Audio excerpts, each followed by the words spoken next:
Hi guys, and welcome back to the In Real Life channel. Today I am bringing you my early weaning essentials that we have been using with Sophie. You may be able to hear her in the background because she is currently sat up in her like little cot bed in her little seat thingy to try and keep her as quiet as possible, and I can see her through the bars peering at me. Sorry, that's really distracting. But yeah, although Sophie is only 4 months old, we are weaning her already. That is because basically it works for our family and it works for us, and we felt she was ready to sort of start the first real like stage, I suppose. So we moved her onto like the baby rice, and I think very quickly it became quite boring for her. So these are the things that we have been using and loving, and a couple of things that actually we've not used as much as we thought we would. So the first thing may come across as kind of obvious, but it is essentially a bib, and it is just a plain white bib, but it's got like a material on the back that is I don't even know what the material is, but it feels really waterproof. And the first thing that we found with weaning is that, especially when you move on to like purees and stuff away from baby rice, that it is bright. There are a lot of bright colours, there is a lot of mess, no matter how you go and you try and do it, whether you're baby led or whether you're purees, there is mess. So we use these, firstly because then it doesn't destroy her like pretty like dribble bibs that she wears, that we tend to wear like with her outfits as well. Sorry if you can hear that dog bark. But when James bought these from Kitty Cows, we were like, oh, I'm never gonna use those, they're ugly. Well, they're not ugly, but they're boring and they're plain. But now that she basically destroys a bib almost every time she uses it, although I do, for the purposes of this video, I've used a white one, but we do have many that are 50 shades of orange. But yeah, they are really good, and they because they fit quite not tightly around her neck as if they're like suffocating her, but they fit like quite flush to the neck, whereas the like bandana style ones can have like, they go like this, and then you just get like a pool in there, which isn't nice. And then it covers quite a lot of her clothes, which means that they are protected a bit more than, again, with the dribble bibs that kind of just go like this. This one goes like all the way around. So yeah, I didn't think we'd use these, and they're a lot cheaper than dribble bibs as well. I can't remember what we paid for these, but it wasn't a lot from Kiddie Care, and you can pick them up really cheaply, whereas dribble bibs can be quite expensive. So the second thing, again, might seem really obvious, and it is the spoon.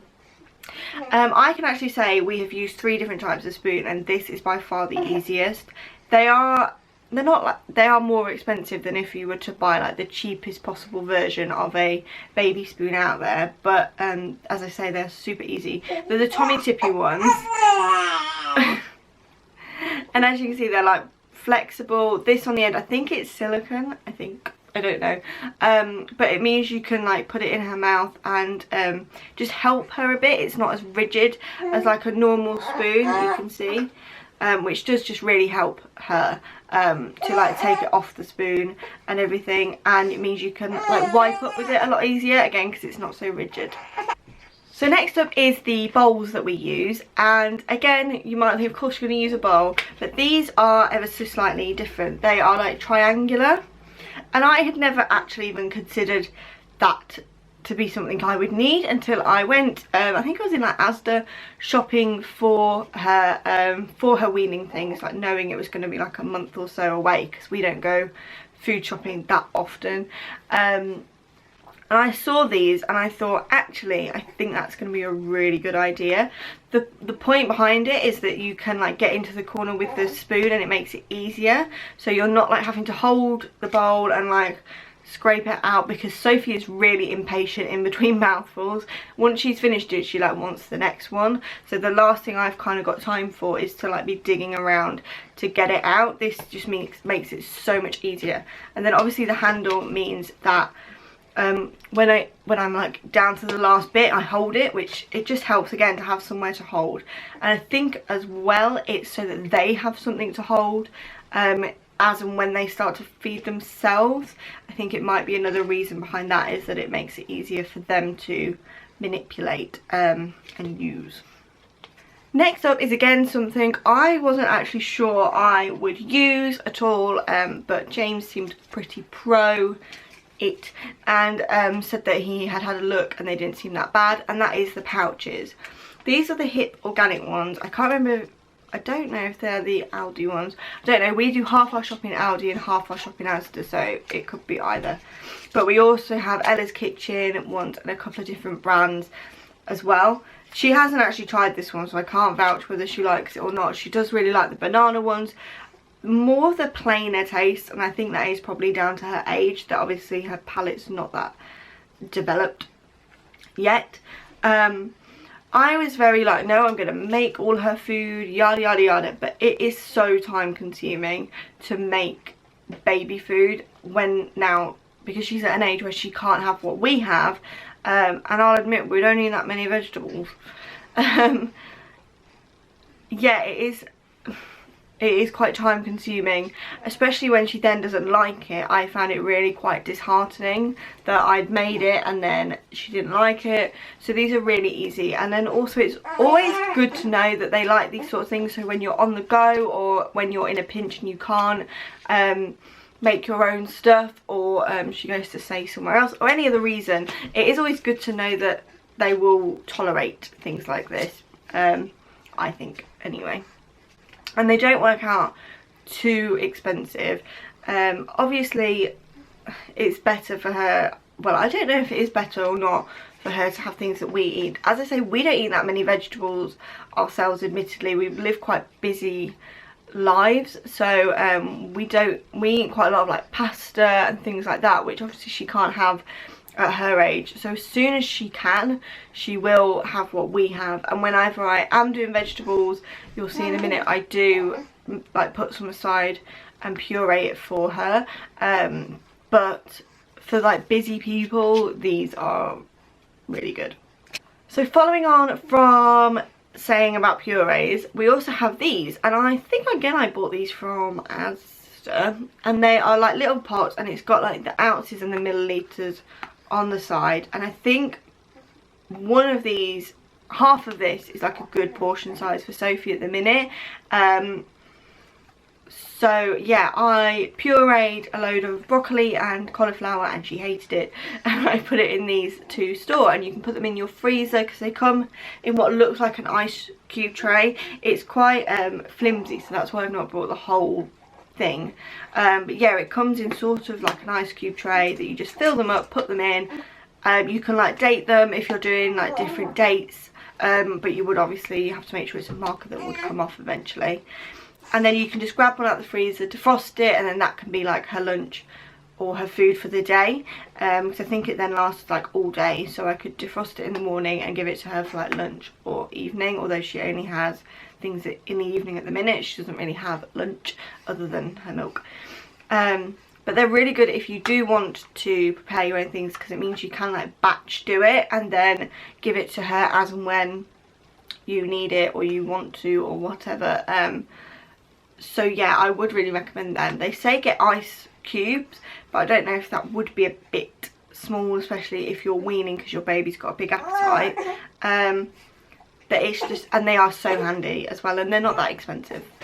Next up is something that I haven't had that long, haven't had a chance to really implement it yet, because we have been out and super busy like every day since I got it in the post. But something that has come recommended to me actually not that long ago. After I'd got it, someone said that they used it, and I was like, oh, I've got that. So I do intend on having a very good read and using it, and it is this. It's the Cow & Gate 5-step weaning plan, which is really good, because I think you have a baby, you just get to grips with feeding them milk and formula or whatever, breastfeeding, whatever you do, and then suddenly it's weaning time, and it's like everything changes, everything's different, and it's like a whole other ball game, and you're back to feeling completely clueless. So it is nice to have some literature that, one, is free, because I don't think I paid for this, and that is quite universal, so you know you're not going to go too far wrong with it. Sorry about that. I'm gonna have to go pick her up, I think, in a minute. But yeah, it's so useful, and we will be using it in the future, although we haven't really up until now. So somebody here wanted to join us for this last one, apparently. Say hi. Bless her. So the last thing is something that I was really excited to buy and to use and to try, and in fact I've actually only used it once, which isn't too good, and it is, oh, it's the wrong way around. It's this. It's the Tommy Tippy like baby blender thing. It's got a proper name, but she's looking like she wants to play with it, so let's put it back down now. And it is essentially a mini blender for baby food. So it's got like your ounces along the side, so you know sort of how many portions roughly you're making. And yeah, I bought it because we have a tiny kitchen, we have a tiny house, we have a tiny kitchen, so we don't have space to have a blender at all. We don't own one, nor do we have space to have one out if we were needing to use it fairly regularly to make her meal. So it is perfect for that because it's really small, really compact, because it's only making baby food. Obviously it can be fairly tiny. The only thing I'll say is that it wasn't, in terms of like performance, it wasn't that good. That I pureed things and I think I left it for like 5 minutes just going on the highest setting, and there were still lumps in it, which didn't sit very easily with me when you think like choking hazards and things, if you think something is completely soft and then it isn't. And I thought, well, I could have probably done a bit better than that with a fork. So I wasn't overly impressed with it really, and for that reason I think I haven't really reached for it again, plus the fact that she didn't like what I made in it probably has an impact on that. But it is fab, and we will use it more in the future, especially as she starts to try different flavours and things, because I do really want to make a lot of what she eats myself, but obviously it has to be like mushed up at the minute. I steamed the vegetables for ages, like loads longer than I normally would, so they were super soft, and then put them in, and it just seemed to struggle a little bit. But that was on cauliflower and broccoli, so I am yet to try it on any other sort of vegetables, not sort of vegetables or fruit or anything. But it was like £15, so even if it does sort of go to pot, it's not like it was a massive investment sort of thing. You say hi.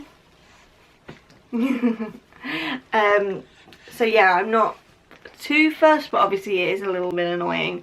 But that's it really. That is oh no, one more thing which I obviously can't show you, and that is her high chair. So we got the Trip Trap by, I don't even know how you pronounce it, whether it's Stocker or Stoke or whatever, and I love it. It means that she can be like super close to me, and that she can be at the table when we're eating. So we all, well, when Daddy is here, we all have breakfast together. If not, obviously it's just the two of us, and it teaches her to wait at the table until like we're all finished, so she doesn't, although she's probably not sat there like I want to get down, she has her breakfast and then she has to wait for me to finish mine, and then we go down and then we have a bit of like tummy time and play and things like that.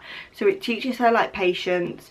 It also means that there's not like this massive tray in the way when I'm trying to feed her or anything, and I have it on fairly good authority that it does help to teach them table manners and things such as that, which is quite important to us, that we don't want her to get like used to sitting in a high chair and then she's put at a table and it's a bit like, whoa, a bit alien. I like that she's part of our meal times, and when we were all having breakfast together, it was so lovely to be sat like a little family all around the table, all having breakfast together. All had like our places set, and it was just so cute that it made the whole process like a little bit more enjoyable, because weaning is really hard. So anything that I can do for me or for her to make it that bit more enjoyable, a bit more bearable, a bit more fun, I'll do really, because we are going puree led for a number of reasons. If you want either me or all of us to do a video on how we intend to wean and why, please do let us know, and obviously that's something we can do for you. But for various reasons, yeah, we're going down the puree led route, and while it's lovely to see her exploring, it is without a doubt probably the toughest part of parenting so far, I think, for both of us. I think we both kind of agree on that one. But yeah, these are the things we've been using that have helped for various little like tips and tricks ways. So hopefully you've learned something. Let me know if you enjoyed it, and hopefully we will see you soon. Bye.